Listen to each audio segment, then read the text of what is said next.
In the year 1843, a man was born who, during his lifetime, was to have a profound effect on millions of people. His name was Russell Herman Conwell. He became a lawyer, then a newspaper editor, and finally a clergyman. Well, one day, a group of boys came to Dr. Conwell at his church and asked him if he would be willing to instruct them in college courses. They wanted a college education, but lacked the money to pay for it. He told them that he'd do all he could, and as the boys left, a thought, an idea began to form in Dr. Conwell's mind. He asked himself, why couldn't there be a fine college for poor but deserving young men? Well, here was a great idea, and he went to work on it at once. Almost single-handedly, Dr. Conwell raised $7 million with which he founded one of the world's leading universities. And he raised the money by giving more than 6,000 lectures all over the country, and in each one of them, he told the story called Acres of Diamonds. The story was the account of an African farmer who heard tales about other settlers who had made millions by discovering diamond mines. And these tales so excited the farmer that he could hardly wait to sell his farm and search for diamonds himself. So he sold his farm and spent the rest of his life wandering the vast African continent, searching unsuccessfully for the gleaming gems which brought such high prices on the markets of the world. Finally, in a fit of despondency, broke and desperate, as I remember the story, he threw himself into a river and drowned. Now, meanwhile, the man who had bought his farm one day found a large and unusual stone in a stream which cut through the property. And the stone turned out to be a great diamond of enormous value. And he then discovered that the farm was covered with them, and it was to become one of the world's richest diamond mines.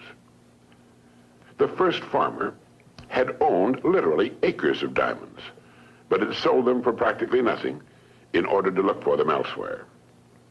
If he'd only taken the time to study and prepare himself, to learn what diamonds looked like in their rough state, and had first thoroughly explored the land he owned, he would have found the millions he sought right on his own property. The thing about this story that so profoundly affected Dr. Conwell and subsequently millions of others was the idea that each of us is, at this moment, standing in the middle of his own acres of diamonds. If we will only have the wisdom and patience to intelligently and effectively explore the work in which we're now engaged, we'll usually find that it contains the riches we seek, whether they be financial or intangible or both. There's nothing more pitiful to my mind than the person who wastes his life running from one thing to another, forever looking for the pot of gold at the end of the rainbow, and never staying with one thing long enough to find it. No matter what your goal may be, perhaps the road to it can be found in the very thing in which you're now engaged. You see, the average man believes some businesses are better than others, instead of realizing the truth that there are no bad businesses. There are just those people who don't know enough to see the opportunities in the work they're in. No matter what our work happens to be, it's our business. We're the manager. If there seems to be no future or opportunity in it, it isn't always because it's not there, but perhaps only because we can't see it. A farmer once poked a tiny pumpkin into an empty jug. The pumpkin grew until it completely filled the jug and could grow no more. When the farmer broke the glass, he had a pumpkin exactly the size and shape of the jug. If we're not careful, each of us can do a similar thing. We can mistakenly poke ourselves into jugs that limit our growth. But it is we who do the poking, not the job, not the company, nor the territory, nor the economy, nor the times. We do it.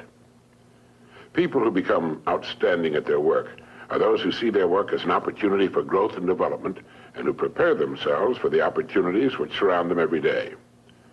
Preparation is the key. This means becoming so good, so competent at what we're now doing, we will actually force the opportunities we seek to come our way. It takes imagination, creative imagination, to know that diamonds don't look like diamonds in their rough state, nor does a pile of iron ore look like iron or steel. Great opportunities lurk constantly in every aspect of the work in which we now find ourselves. In order to begin prospecting your acres of diamonds, start to develop a faculty called intelligent objectivity, the ability to stand off and look at your job as a stranger might, a stranger who considers your pasture greener than his own. To do this, start at the beginning. Within the framework of what industry or profession does your job fall? Do you know all you can know about your industry? How did it begin? Why did it begin? Who started it and when? What's your industry's annual dollar volume? How fast has it grown during the past 20 years? What's its projected growth during the next 10 years? In short, start now to become a student of your industry. You'll be amazed at the results. In 5 years or less, you can become a national expert in your field. And it's the experts who write their own tickets in life. Surveys indicate that the great majority of people seem to look at their jobs as being as far as they can go, as the end of the line. They need to realize how really desperately an expanding and dynamic industry needs and seeks the uncommon person who is prepared to share in its growth, how richly it will reward this person of vision and action. On the other hand, those who are not preparing and growing are not just standing still. In relation to their industry, they're going backwards. So ask yourself, do I know as much about my job and my industry as a good doctor or lawyer knows about his job, his profession? You should, you know. This is the attitude of the person who wants to become a professional at what he does for a living. It's far more fun, many times more rewarding and interesting, and the real pro can ride out occasional storms in the economic seas in a safe boat built of research and preparation. In order to become a professional in a world of amateurs, we need to study 3 important subjects. 1, our company and the industry in which it operates. 2, our job and perhaps the next step upward in our career. And 3, we need to study people, since successfully serving and getting along with people will determine our success or failure. These are 3 subjects on which you can gradually build a fine home library. Your bookstore clerk will help you find the right books if you will tell him what you want to know. Frequently, all you need in order to make an enormous improvement is simply a reminder of things you've known but have forgotten. Perhaps this study and research in your job, your industry, and ways of increasing your service to others sounds like a big job. Well, it is. But it's fascinating, and in the long run, it pays tremendous dividends, builds complete security, and it can be accomplished in an hour a day devoted to reading and making permanent notes. Think of ways and means by which you can increase your contribution to your company, your industry, and those whom you serve. You'll begin to notice a wonderful change in your world. For as ye sow, so shall ye reap. This applies just as much to the family as it does to the breadwinner. The minute you adopt this attitude, you've joined the top 5% of the people of the world. You've virtually removed all competition. You're creating rather than competing.